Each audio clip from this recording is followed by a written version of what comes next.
दिल्ली में आज से 25 साल पहले घटना घटी। आप लोग तो बस पैदा हुए होंगे, घुटनों में चल रहे होंगे, या उससे 5-7 साल पहले की बात रही होगी। ये घटना दिल्ली के सब सीनियर लोग जानते हैं, जिनकी उम्र 35-40 साल है, वो सब जानते हैं घटना को। मोबाइल फोन में वीडियो नया नया आया था उस समय। अब तो आपके हर फोन में वीडियो है, अब तो सामने भी है, ताकि आप वैसा वाला मुंह बना के सेल्फी खिंचवा सके। आउट बोलते हैं ना, मैं उसको देसी भाषा में सूअर जैसा मुंह बोलता हूँ, और वैसा ही बनता भी है, क्यूट क्यूट सा सूअर जैसा मुंह बना के लोग सेल्फी खिंचवाते हैं, उसको बोलते हैं आउट। तब तो कैमरा फोन में पहली बार आया था, तब लोग अभ्यस्त नहीं थे। अब जैसे आप लोग कितने व्यस्त होंगे, हम भी होने लगे। अब हम किसी से बात करते हैं तो हम ये एज्यूम करके चलते हैं कि फोन में कुछ ना कुछ ऑन कर रखा होगा, या तो आवाज रिकॉर्ड करेगा या वीडियो बनाएगा। तुम कितने केयरफुल बोलते हैं, कितने कॉन्शियस रहते हैं। और सर्विलांस सोसाइटी की सबसे बड़ी बात यह है कि हम हमेशा चौकन्ने रहते हैं, हम सहज हो ही नहीं पाते। सहज रूप से दो लोग बात कर लें, हो ही नहीं पाता। तो मैं तो अपने ऑफिस में ऐसा करता हूँ, जब हम 3-4 लोग बैठते हैं इनफॉर्मल बातचीत के लिए, हम सब अपना अपना फोन कमरे के बाहर छोड़ के जाते हैं, फिर 2 घंटे बात करते हैं, इस भय से मुक्त होकर कि कहीं कोई रिकॉर्ड नहीं कर रहा। ये हालत है ऐसी। उस जमाने में तो फोन थे। मोबाइल फोन आया था भारत में लगभग 1995 के आसपास पहली बार। बड़ा महंगा था, 16 रुपए प्रति मिनट इनकमिंग, 16 रुपए प्रति मिनट आउटगोइंग, ये रेट से उस समय। और फोन वो थे जिनसे टीवी भी ठोक सकते हैं, वैसे वाले फोन थे, बटन वाले फोन थे, नोकिया आई कंपनी थी, उसके फोन हुआ करते थे। उसके 4-5 साल के बाद क्या हुआ, पहली बार किसी कंपनी ने फोन में कैमरा लगा दिया। ये बात उस समय लोग नहीं समझते थे, जब भी नई तकनीक आती है उसको समझने में टाइम लगता है। जो पहले समझते हैं फायदा उठा लेते हैं, जो थोड़ा लेट समझते हैं वो उसका नुकसान उठाते हैं। उस समय दिल्ली के एक प्रसिद्ध स्कूल में 11वीं-12वीं क्लास के 2 बच्चों में आपस में कोई रिलेशनशिप रही होगी। वो दोनों किसी ऐसी सिचुएशन में थे जो सिचुएशन बहुत ही प्राइवेट किस्म की थी, बहुत निजी किस्म की थी, जिसको पब्लिक नहीं कर सकते। कुछ फिजिकल रिलेशनशिप जैसा मामला था। उस दुष्ट लड़के ने लड़कों के इतिहास को कलंकित, लड़कों का इतिहास वैसे भी कलंकित ज्यादा है, उसे और कलंकित करते हुए उस पूरे सिचुएशन का वीडियो बना लिया। ऐसे मामलों में तो भाग्य है, लड़का उसकी लड़के पवित्र थोड़ा ना हो जाएंगे, है इतिहास कलंकित तो है। उसे वीडियो बना लिया और दुष्टता का चरम स्तर निभाते हुए वो वीडियो अपने दोस्त को शेयर कर दिया। ये कहेगी किसी और को ध्यान मत, जैसा कि होता है अफवाहों की दुनिया में। हर अफवाह एक व्यक्ति एक को ही बताता है, ये कहेगी किसी और को मत बताना, और अगला व्यक्ति भी अगले को ये कहेगी बोलते किसी और को मत बताना, और इस तरह से पूरे शहर को खबर होती है और सबको लगता है कि सिर्फ मुझे पता है। वो वीडियो फैल गया। नए फोन आए थे, पर वो फोन हम लोगों के पास थे कैमरे वाले फोन, तो फोन से कितना फैलता, ज्यादा नहीं फैलता। लेकिन उस समय दिल्ली की कुख्यात मार्केट हुआ करती थी, पालिका बाजार, अभी भी है, पर तब वो कुछ और कामों के लिए कुख्यात हुआ करती थी। अब तो कपड़े मिलते, तब कपड़ों के साथ चीजें और मिलती थी वहां, जैसे गंदी फिल्मों की सीडी चाहिए हो तो वहां मिलती थी, ग्रे मार्केट में, चौड़ी पे। इस वीडियो को सीडी में कन्वर्ट करके लोगों ने वहां से खरीदा, लाखों करोड़ों की संख्या में। नए नए टेलीविजन चैनल प्राइवेट आए थे, और प्राइवेट टीवी चैनल को खबरों की भूख इतनी होती है कि वो खबर के लिए जान ले सकता है, वो जान ले भी सकता है किसी की। 24 घंटे इस खबर पे, इस चीज पर खबर चल रही थी सारे चैनल्स में। ये वो लड़का है जिसने ऐसा किया, ये वो लड़की है, ये वो स्कूल है, स्कूल की प्रिंसिपल से बात करेंगे, इससे बात करेंगे।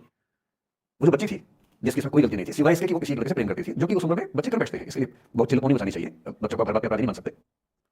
उस बच्चे की गलती सिर्फ इतनी थी कि उसने अपने दोस्त पर भरोसा किया, जो भरोसे के लायक था नहीं। वो नीच किस्म का व्यक्ति था जिसने उस संबंध की गरिमा को समझा नहीं। उस बच्ची के घर के बाहर 24 घंटे न्यूज चैनल से कैमरे खड़े रहे, घर से कोई नहीं निकले, 50 कैमरे पीछे। आप बताइए आपकी बेटी कैसी है, आप बताइए आपकी बहन कैसी है। अंत में उस पिता ने अपनी बच्ची को उस देश से बाहर भेज दिया। उसके कुछ दिन बाद की जो खबर टीवी चैनल से नहीं दिखाई, उसके पिता ने आत्महत्या कर ली। ये तीसरा इंसिडेंस है। ये सारी खबरें सच्ची बता रहा हूं, मैं से एक भी झूठ नहीं है। झूठी कहानियों से मोटिवेशन दिया जा सकता है, मैं जानता हूं, पर जब सच्ची कहानी है तो झूठ क्यों बोलूं। सारी सच्ची कहानी बता रहा हूं मैं आपको। एक चौथी कहानी जो आप में से कई लोगों की होगी। मेरा एक स्टूडेंट है, सिविल सर्वेंट है, सीनियर लेवल पे है, करीब 40 साल का है। उसने आज तक शादी नहीं की। क्या उसे शादी करने की इच्छा नहीं थी? पूरी इच्छा थी, फिर क्यों शादी नहीं की? भाई कुछ लोग तो होते हैं शादी करनी है नहीं, कोई मिशन है, योगी जी है, मोदी जी है, ठीक है, उनका मिशन है, ममता जी उनका मिशन है। पर जिसका जीवन में ऐसा कोई मिशन नहीं है, जिसको प्रेम करने का मन भी करता हो, वो तो शादी करता है आमतौर पर। उसने शादी क्यों नहीं की जानते हैं? जब 25-26 की उम्र में था, जब उम्र विद्यार्थी भी था, एक दिन मेरे पास आके बोले कि सर एक बात करना चाहता हूं। मुझसे मेरे स्टूडेंट्स ऐसी बातें खूब करते हैं पर्सनली आके, अब तो मैं टाइम कम दे पाता हूं, पहले तो ऐसा होता रहता था क्लास के अलावा। एकदम रोता हुआ आया, आंखों में आंसू भरे हुए बहुत सारे। अरे क्या हो गया भाई? तो फिर उसने किसी का नाम बताया कि सर वो भी मेरी स्टूडेंट थी, कि सर उसके साथ रिलेशनशिप थी, उसने धोखा दिया है मुझे। अच्छा, धोखा देने वाली कहानी मुझे कभी नहीं करती। मेरा मानना है कि दोनों पक्षों की गलतियां होती हैं। आप केवल अपनी पर्सपेक्टिव से सोच के धोखा करते रहते हैं, ऐसा थोड़ा ना होता है भाई। कुछ तो मजबूरियां रही होंगी, कोई यूं ही बेवफा नहीं होता, कुछ तो वजह होगी ना। आप थोड़ा उसकी वजह, उसका भी तो उसकी कहानी भी सुनिए। और मैं जब जब दोनों कहानियां सुनता हूं मुझे लगता है कि मामला ग्रे है, आप किसी एक पे उंगली उठा नहीं सकते किसने ऐसा किया। दोनों की गलतियां होती हैं, ऐसा थोड़ा कि एक की होती है। बहरहाल इन भाई साहब को ऐसा लगा कि धोखा हो गया उनके साथ, तो मैंने चलो कोई बात नहीं यार, हो गया तो हो गया, तू नहीं कोई और सही, ऐसा क्या है। वो इतनी बड़ी दुनिया है, 8 अरब की आबादी अब है, उस समय भी 6-7 अरब थी, मैंने 3.5 अरब 350 करोड़ में कोई तो होगी तुम्हारे लिए, ऐसा क्या है, कोई और देखेंगे। पर वो थोड़ा ज्यादा सेंटिमेंटल था उस समय। धीरे धीरे पता नहीं उसके मन में क्या बैठ गया, उसके मन में ये बैठा कि दुनिया की सारी लड़कियां धोखेबाज होती हैं। ऐसे मूर्खों की कमी नहीं दुनिया में, ऐसे बहुत मूर्ख हैं। दर्शन की दुनिया में इसे अवैध सामान्यीकरण कहते हैं, इलिसिट जनरलाइजेशन। इसका मतलब बहुत छोटे सैंपल के बेस पे ये समझ लेना कि ये थियरी पूरे ब्रह्मांड में लागू होती है। एक लड़की ने धोखा दिया, मान लीजिए धोखा दिया, धोखा इसने दिया कि उसने दिया कि किसी ने दिया, दो भी कहानी हो। एक सैंपल से ये मान लेना कि सब ऐसे होते हैं। और उसके बाद से उसने कम से कम 10 बार कोशिश की, 10 लोगों से मिला, बातचीत की शादी के लिए। डेटिंग तो क्या करेगा 40 की उम्र में, लेकिन हाँ बातचीत करके देखा कि शायद रुचियां मिल जाए, स्वभाव मिल जाए, शादी के बारे में सोचे। हर बार 3-4-5 मीटिंग के बाद वापस हट जाता है। अब तो मैंने पूछना बंद कर दिया है। जब तक मैं पूछता था, बोलता था कि सर 3-4 मीटिंग के बाद लगता है कि ये भी वैसी ही है। सर मैंने कहा भूल जाओ भाई, उसे भूल जाओ, बात खत्म हो गई। उसके बच्चे घूम रहे हैं आजकल स्कूल में, अब तुम कम से कम वो भाई साहब आज तक अकेले हैं, और अब तो बाज़ार में मूल्य भी कम हो गया उनका, अब विकल्प भी ज़्यादा नहीं मिलते हैं। अब जो विकल्प मिल रहे हैं वहाँ उसकी रुचि और कम हो गई है, तो पूरी संभावना है कि वो जीवन अकेले ही गुजरेगा अब उसका। एक अंतिम एग्जाम्पल देके फिर मैं निष्कर्ष की तरफ बढ़ूँगा। मैं एक आईएएस ऑफिसर को जानता हूँ, 2 आईपीएस को जानता हूँ, बहुत योग्य लोग, देश के सबसे अच्छे संस्थाओं से पढ़े हुए लोग, प्रॉपर आईएएस प्रॉपर आईपीएस में नौकरी करने वाले लोग, और इन तीनों ने अपना जीवन समाप्त कर लिया नौकरी में रहते हुए। क्यों? क्योंकि नौकरी और घरेलू जो दुविधाएं थी उनको झेल नहीं पा रहे थे, ना झेल पा रहे थे, ना भूल पा रहे थे, लेट गो नहीं कर पाए तो गिव अप कर दिया।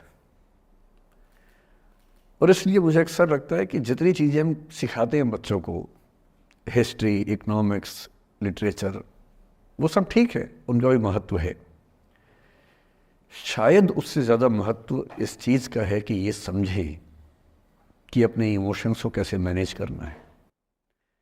जब जीवन में ऐसा लगे कि सब खत्म हो गया है, जब जीवन में लगे कि बहुत टॉक्सिक किस्म की लाइफ हो गई है, उससे बाहर कैसे निकलें, शायद ये सबसे महत्वपूर्ण लेसन होता है जो हम सबको सीखना चाहिए। मैंने कहीं से सीखा नहीं है, ना मैंने ऐसी किताबें पढ़ी हैं, हालांकि मैंने 2 किताबें मंगवाई हैं पिछले हफ्ते, पढ़ी नहीं है अभी तक, तो मैं किताबों के बेस पे नहीं जानता कैसे सीखते हैं, लेकिन ज़िंदगी से तुम सीख सकते हैं। इन कहानियों का सबका एक ही सार है, वजह अलग अलग है। एक व्यक्ति ने इसलिए अपना जीवन समाप्त किया कि वो रिश्ता उसके हाथ से छूट रहा था। एक ने इसलिए जीवन समाप्त किया कि रिश्ता बन गया था पर समाज के दबाव, घर के दबाव मैनेज नहीं कर पाए। एक ने जिंदगी भर शादी नहीं की सिर्फ इसलिए कि वो पुरानी यादों को भूल नहीं पाया। अरे एक बार गलती हो गई तो हो गई, आगे तो संभावना जीवन में है भाई, क्यों इतना हावी रखना उसी से दिमाग के ऊपर। कुछ लोग देश की सबसे अच्छी नौकरी में होकर हर पैमाने पर सफलता की हर कसौटी पे खरा उतरने के बाद जीवन नहीं बचा पाए, क्योंकि दूसरों की नज़र में आप बहुत सफल हो जाए, अपनी नज़र में शून्य हो, तो फिर जीवन कैसे बने, जीवन कैसे बचे। इन सारी कहानियों का मूल भाव एक ही है, अगर आप खुद को हैंडल नहीं कर सकते तो दुनिया को क्या हैंडल करेंगे। दुनिया को हैंडल करने से पहले खुद को हैंडल करना सीखना पड़ता है, और उसका सबसे आसान जो रामबाण उपाय है उसको बोलते हैं द आर्ट ऑफ लेटिंग गो। जाने दो। वो अफसाना जिसे अंजाम तक लाना न हो मुमकिन, उसे एक खूबसूरत मोड़ देकर छोड़ना अच्छा। साहिर ने लिखा। प्रेम की दुनिया के बारे में साहिर से अच्छा कौन लिखेगा। तारुफ समझते, तारुफ मतलब परिचय, इंट्रोडक्शन। कहते तारुफ रोग बन जाए तो उसको भूलना बेहतर। अरे परिचय हुआ किसी से, आपकी भाषा में इंट्रो हुआ, यही बोलते हो ना आप लोग, इंट्रो हो गया, इंट्रो हुआ, दोस्ती हुई, बाद में लगा रहे यार ये तो ऊट पटांग आदमी है या ऊट पटांग लड़की है, छोड़ो फिर, ऐसा क्या लोड लेना है। तारुफ रोग बन जाए तो उसको भूलना बेहतर, ताल्लुक बोझ बन जाए तो उसको तोड़ना अच्छा। वो अफसाना जिसे अंजाम तक लाना ना हो मुमकिन, उसे एक खूबसूरत मोड़ देकर छोड़ना अच्छा। बस करना यह है कि खूबसूरत मोड़ देकर छोड़ना है, हाथ में तेजाब की बोतल लेके नहीं। और आज की पीढ़ी का ये समझना बहुत ज़रूरी है कि छोड़ना भी अच्छे तरीके से हो सकता है। तो मैं उस बात पर आऊँ उससे पहले थोड़ा संक्षेप में समझा दूँ। मुझसे कुछ बच्चों ने पूछा इस बीच में कि जितना आसानी से आप बोल रहे हैं, क्या सच में इतना आसान होता है?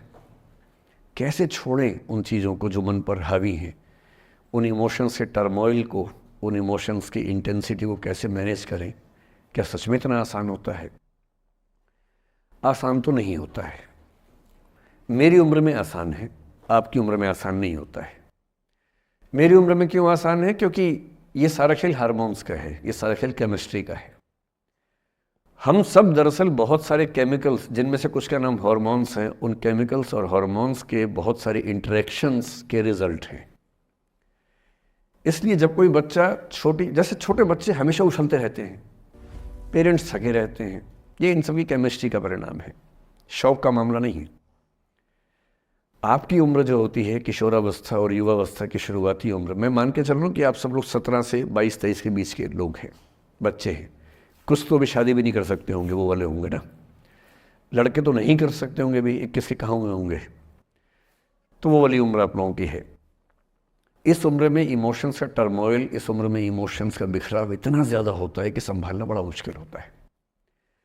जैसे जैसे आप मैच्योर होंगे, बड़े होंगे, बूढ़े होंगे, बूढ़े और मैच्योर काफ़ी हद तक समानार्थक शब्द होते हैं। बूढ़ा आदमी आमतौर पर मैच्योर हो ही जाता है, और जो मैच्योर हो जाता है उसको लोग बुढ़ा ही बोलते हैं, चाहे वो दोस्त हो आपका। तो मैच्योर होने के बाद मैच्योरिटी के कई लक्षण हैं, 10-20 लक्षण। उनमें से एक ये है कि आपके इमोशंस में इंटेंसिटी उतनी नहीं रह जाती जितनी बचपन में होती है। मसलन कोई आपका दोस्त आपसे कुछ खराब कह दे, आप 3-4 घंटे बेचैन रहेंगे, बार बार मैसेज टाइप करेंगे, फिर डिलीट करेंगे, फिर टाइप डिलीट, टाइप डिलीट, वो भी टाइप डिलीट चल रहा है।